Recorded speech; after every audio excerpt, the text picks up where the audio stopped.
welcome back to Minted Million Coins. Today I'm walking you through the exact coins you need to search for right now. And collectors are paying thousands for. It might be sitting in your wallet right now. What if I told you this coin is worth more than gold?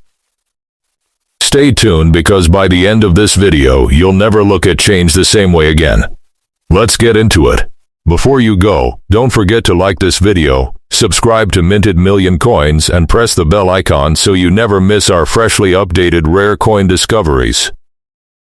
What if one of the smallest coins in your pocket could be hiding a story connected to the Cold War, the Cuban Missile Crisis, the Vietnam War, the Reagan era, and some of the most fascinating moments in American history? Most people see a Jefferson nickel and think only 5 cents. They might toss it into a cup, spend it at a store, or forget about it completely. But collectors know that a Jefferson nickel can become much more interesting when the date, mint mark, strike, condition, variety, and possible mint error all come together. And today, we're looking at 10 Jefferson nickels spanning decades of American history, from 1956 all the way to 1999. Some are connected to unforgettable moments in U.S. history, while others become especially interesting when you examine their condition, full steps detail, or possible varieties and errors.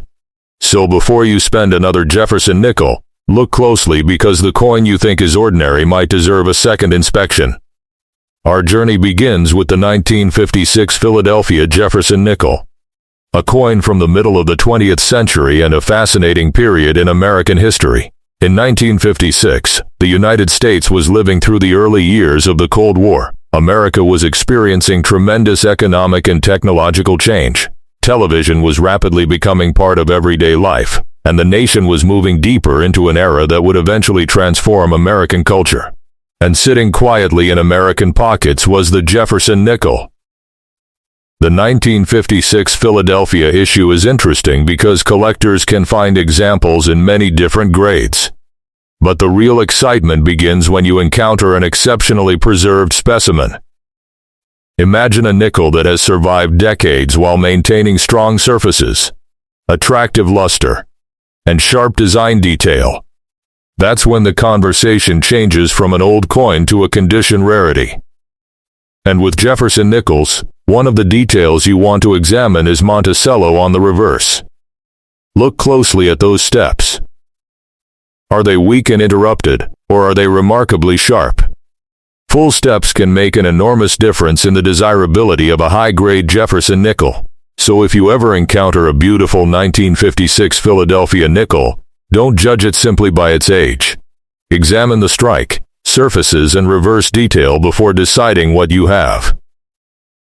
Now let's move forward to 1962, and this is where history becomes impossible to ignore. The 1962 Philadelphia Jefferson nickel was produced during one of the most tense periods of the Cold War. Just 1 year later, the world would come dangerously close to nuclear confrontation during the Cuban Missile Crisis. America and the Soviet Union were locked in a high-stakes geopolitical struggle, and the United States was entering a decade that would dramatically reshape the nation. But today, when you hold a 1962 Jefferson nickel, all of that history can be sitting right there in the palm of your hand. From a collecting perspective, the key question is not simply whether the coin is old. It's whether you have an unusually high-grade survivor. An MS-67 full steps example represents an entirely different level of preservation compared with the ordinary circulated nickels most people encounter. And then there's another possibility that can make a coin even more fascinating: a genuine wrong planche error.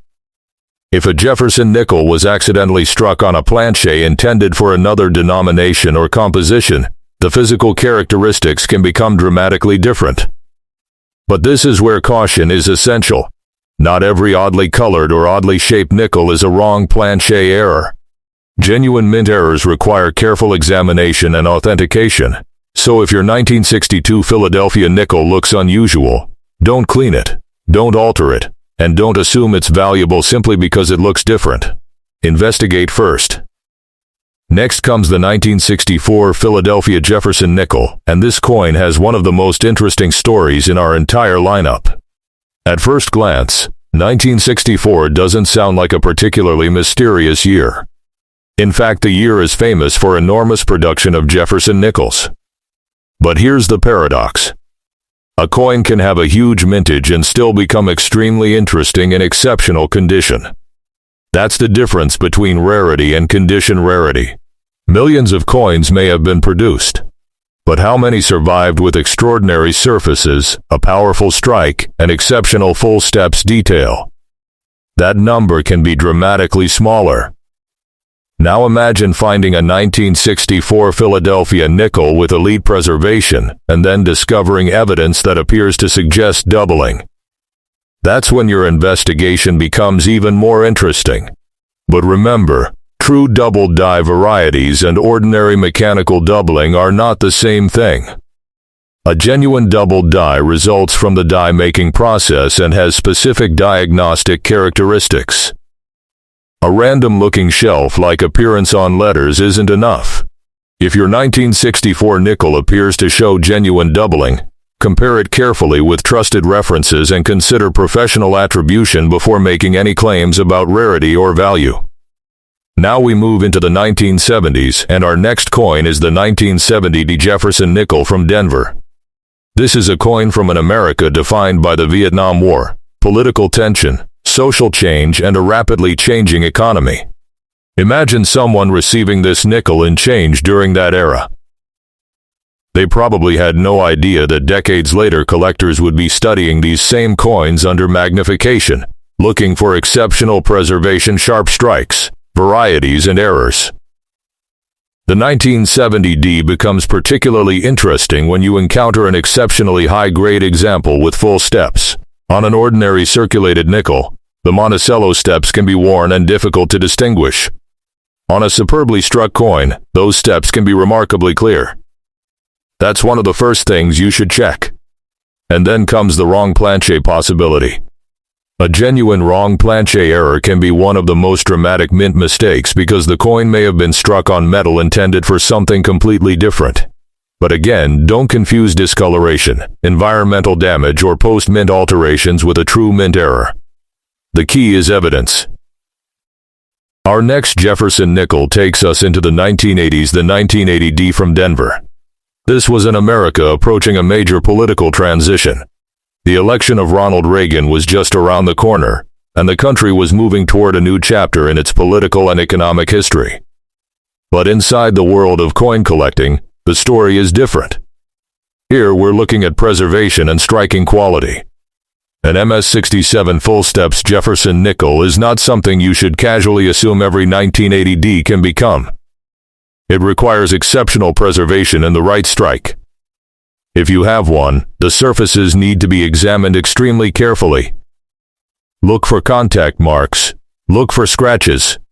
Look for dull or altered surfaces. Then flip the coin over and inspect Monticello. The steps are critical. A coin can look brilliant under ordinary room lighting and still reveal significant marks under magnification. This is why serious collectors don't simply ask, "Is it shiny?" They ask, "How well did this coin survive?" And now we arrive at 1981P. A fascinating date for anyone studying the evolution of Jefferson nickels and mint marks. Philadelphia's use of the P mint mark on circulating coins began in the late 1970s. So the 1981P is part of that relatively early period of visible Philadelphia mint identification. That tiny P is easy to overlook, but it tells you something important about the coin's production history. Now combine that with the possibility of an exceptionally high-grade full steps example, and suddenly this apparently ordinary nickel becomes a much more interesting collectible. But there is another reason to inspect this coin carefully: unusual striking characteristics and possible wrong planche errors. If you believe your 1981P was struck on an incorrect planche, don't rely on appearance alone. Weight, diameter, thickness, composition, and the relationship between the design and planche can all be important clues. A genuine error is something that should be authenticated, not guessed. And this is where part 1 ends, but the hunt is far from over. Because the remaining Jefferson Nickels take us deeper into the 1980s and 1990s, including the 1984P, 1989P, 1992D, and 1999D, and some of the most interesting details are still waiting to be uncovered. So don't go anywhere, because when we continue, we'll look at what makes these later Jefferson Nickels worth a much closer examination and why the final coin takes us right into the Y2K era. Now let's continue our Jefferson Nickel journey with the 1984P, a coin from an unforgettable year in American history. The United States was in the middle of a fascinating period. The 1984 Summer Olympics were held in Los Angeles. Ronald Reagan was seeking re-election, and the decade was moving rapidly toward a new technological era. Yet once again, a small Jefferson Nickel could quietly carry a piece of that history. The 1984P is particularly interesting when collectors begin looking at high-grade examples and possible double die characteristics. If you see what looks like doubling on the lettering or date, stop and examine it carefully. True double dies can be collectible, but the appearance must match the diagnostics of a recognized variety. Don't assume every blurry edge or secondary-looking impression is a double die. The difference can be extremely important. And if you have a superbly preserved example with strong full steps, that adds another layer to the investigation. Under magnification, the coin can reveal details that the naked eye completely misses. Our journey now reaches 1989P. And this coin comes from a year that sits at a fascinating point in modern American history. In 1989, the world was changing dramatically. The Berlin Wall would fall, symbolizing the collapse of a political division that had defined the Cold War era. America was entering the final decade of the 20th century, and technology and culture were changing at an incredible pace. But the 1989P Jefferson Nickel was still being produced as an everyday 5-cent coin. That's what makes collecting so fascinating. At the time, nobody knew which ordinary coins would later become objects of serious study. If you have a 1989P, inspect the coin for strong surfaces, sharp details, and any unusual characteristics. Pay special attention to the reverse and the full steps area. If your coin appears exceptionally clean and sharply struck, it may be worth closer examination than a normal circulated example. Next comes the 1992D Jefferson Nickel, and now we're firmly inside the final decade of the 20th century. This was the year Bill Clinton won the presidential election, beginning a new chapter in American politics. The early 1990s were also a period of rapid technological development and cultural change. Yet the coin in your hand is a small physical reminder of that era. The 1992D may not look ancient, but that's exactly why condition can be so important.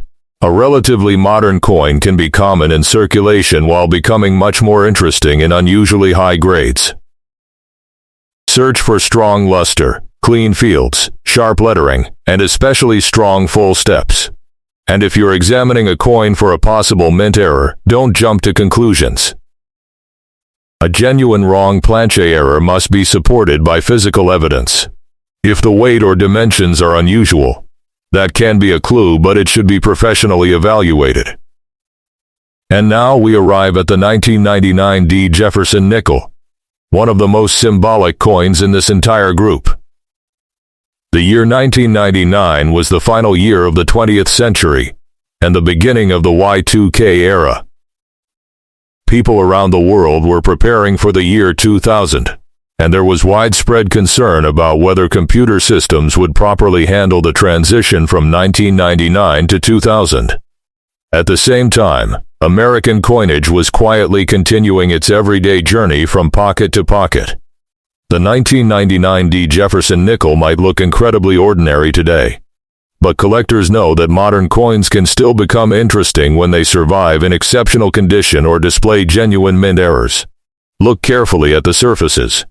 Check the strike, inspect the steps beneath Monticello, and search for unusual characteristics.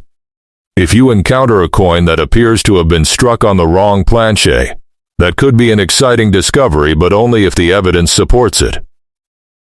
Now let's step back and look at what these 10 Jefferson nickels have taught us. The dates range from 1956 to 1999. They cross from the middle of the Cold War through the Cuban Missile Crisis, the Vietnam War era, the Reagan years, the fall of the Berlin Wall, the Clinton election, and the Y2K period. In other words, these aren't just pieces of metal. They are miniature historical time capsules. Every date represents a moment when America looked different from the country we know today. But here's the most important lesson. Age alone does not make a Jefferson nickel valuable. A coin's value can depend on rarity, condition, strike quality, recognized varieties, genuine mint errors, certification, and collector demand. That's why a common date nickel in extraordinary condition can sometimes be far more interesting than an older coin that has been heavily circulated and damaged. And if you're hunting for these coins yourself, there are several things you should always check. First, identify the exact year. Second, look for the mint mark and understand where it should appear for that date. Third, examine the surfaces under good lighting. Fourth, inspect the reverse, especially the steps of Monticello. Fifth, look for genuine doubled die characteristics rather than ordinary damage or mechanical doubling. Sixth, if you suspect a wrong planche error, compare the coin's weight, dimensions, and composition with a normal example. And finally, if your coin appears truly exceptional, consider professional authentication and grading. Most importantly, don't clean it. This is one of the biggest mistakes new collectors make. They find an old coin, think it looks dirty, polish it, scrub it, or use chemicals to make it shine. But original surfaces are important. Cleaning can permanently change the appearance of a coin and may seriously hurt its collector appeal.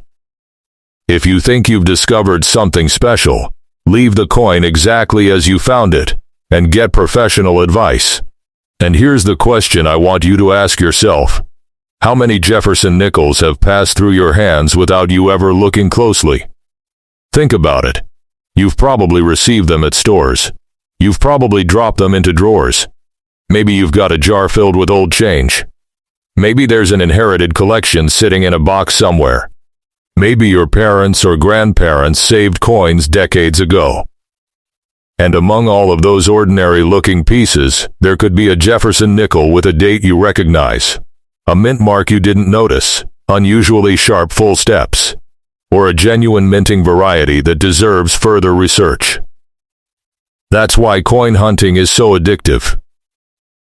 You never know what you're going to find. A 1956 Philadelphia nickel can take you back to the Cold War era. A 1962 Philadelphia nickel can remind you of the tense world surrounding the Cuban Missile Crisis. A 1964 Philadelphia nickel shows us that enormous production doesn't necessarily eliminate the possibility of condition rarity. A 1970 D takes us into the Vietnam War era. The 1980 D brings us into the beginning of the Reagan era. The 1981 P represents an early chapter in Philadelphia's modern mint mark history. The 1984 P takes us into the Olympic era and a major American election year. The 1989 P comes from the dramatic year when the Berlin Wall fell. The 1992 D comes from the year of Clinton's election. And the 1999 D takes us directly into the final moments of the 20th century and the Y2K era. 10 nickels, 10 dates, decades of American history, and potentially dozens of reasons to inspect them carefully. But remember, don't let an exciting headline convince you that every example is automatically worth thousands of dollars. The real treasure is in identifying the exact coin, confirming its variety or error, determining its condition, and comparing it with reliable market evidence. A certified MS67 full steps coin is a very different object from an ordinary circulated example of the same date. A genuine doubled die is different from damage. A real wrong planche error is different from discoloration. And an authentic auction result is different from a random online asking price. That's the difference between simply owning an old nickel and actually understanding what you have. So tonight when you check your coin jar, don't just look for something old. Look for something unusual. Turn those Jefferson nickels over. Study Monticello. Look at the steps. Check the date. Find the mint mark. Examine the lettering. Look for unusual doubling. Watch for signs of a genuine mint error. And if something makes you stop and say, wait a second, this doesn't look normal, that's when you should pay attention. Because sometimes the most exciting discovery isn't the coin you expected to find. It's the coin you almost ignored. And that is the real magic of Jefferson nickels. They're small enough to disappear into your pocket, common enough to be overlooked, and familiar enough that most people never give them a second glance. But every once in a while, one of those 5-cent coins can tell a completely different story. So before you spend that Jefferson nickel, check it. Before you clean it, stop. Before you sell it, research it. And before you assume it's worthless, look again. Because your next Jefferson nickel might be nothing special. Or it might be the coin that makes you wish you'd been checking your change all along. If you enjoyed this hunt through 10 fascinating Jefferson nickels, make sure you stay with Minted Million Coins for more American coin discoveries, rare dates, mint errors, varieties, high-grade condition rarities, and the hidden details that most people never notice. And remember, you don't need to own a treasure chest to start searching for treasure. Sometimes, the treasure is already in your pocket.